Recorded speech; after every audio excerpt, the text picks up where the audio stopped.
Hi Teens 5, how are you today? I hope you're all fine and warm because winter has started. So, this is going to be part 1 of a 2-part video that I will be uploading today with class number 8. Why are there 2 parts?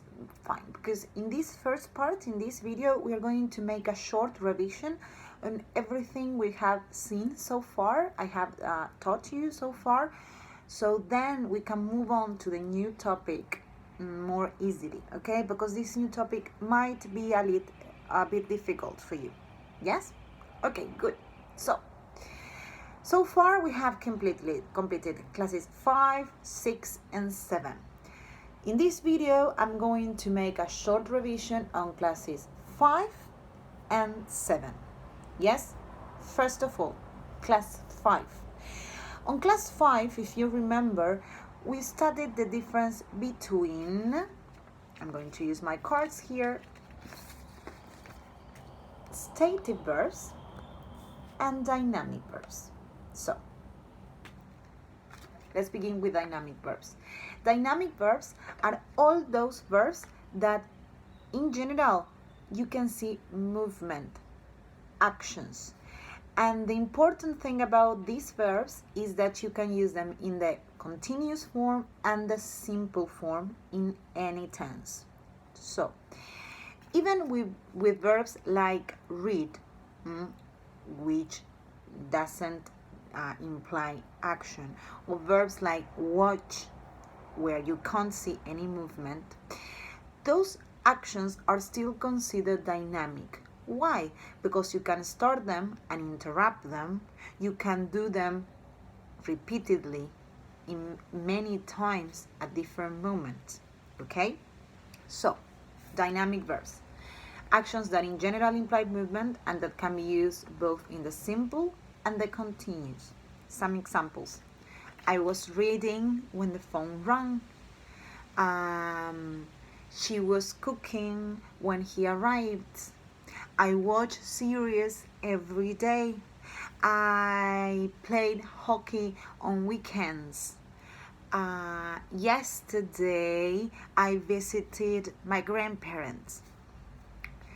Then, in that same class, on class number 5, opposed to dynamic verbs, we saw stative verbs. Now, stative verbs are a little bit difficult.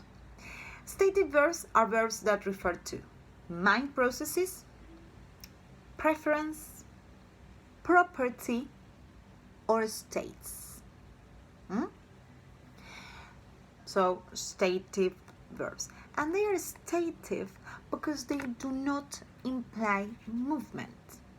Lo que quiero decir con esto, y voy a cambiar el español para que quede claro, es que cuando hablamos de stative verbs, hablamos de verbos que no podemos, de acciones que no podemos ver materializadas. ¿Qué quiero decir con esto? I will give you an example. I think you are wonderful. ¿Puede alguien ver cómo I think? No, esa acción está pasando por dentro de mi cerebro. Stative verb. I love eating vegetables. ¿Alguien puede ver la acción de que te guste mucho algo? ¿La puedo hacer con el cuerpo? Podría ser una cara, un movimiento, podría comer muchos vegetables, pero ¿puedo demostrarla como si yo les dijera, show me how run is? No. So, all the preference verbs, love, like, hate, prefer in some cases, they are states, verbos relacionados con la mente. The king of stative verbs is the verb be. ¿Por qué, chicos? Porque be significa estar, ser o estar. Dos acciones que no puedo materializar. If I tell you, I am hungry. ¿Puedo moverme para demostrarte que estoy hambriento? ¿Puedo hacer? No, I can't. It is inside me. So, be is always or most of the time a stative verb. The king of it, the most important one. And the important thing about stative verbs, all of these verbs that I can't see materialized, that are referred to the mind or my preferences or how I feel inside, or the verb have related to property. The important thing to remember is that these verbs can't be used in the continuous. You always use them in the simple form. Some examples.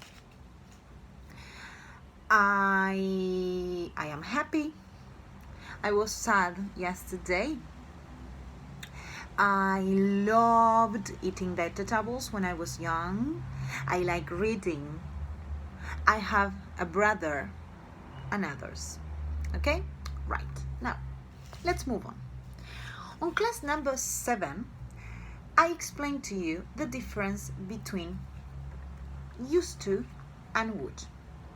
Used to is a very old friend of ours because we know that we use used to when we want to talk about past habits, actions that we did in the past and we don't do anymore.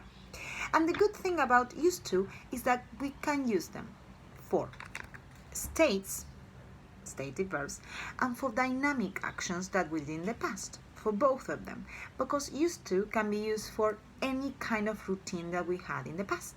So I can say, I used to be happy, or I used to play volleyball. Both are fine. Now, would is also used for past habits, but there is a very important difference. Would plus infinitive can only be used with dynamic verbs, with dynamic actions. No puedo usar would si voy a hablar de un estado que yo tenía en el pasado. Solo puedo usar would si voy a hablar de acciones que hice repetidamente. So, again, would can only be used with dynamic verbs. I would play football when I was young. I would watch a lot of cartoons on Saturdays, but I don't do it anymore. I would cook with my grandparents at weekends, but I don't do that anymore. Okay, so that is the end of video number 1, revision. Now we will move on to part number 2 of the video, which is the new topic.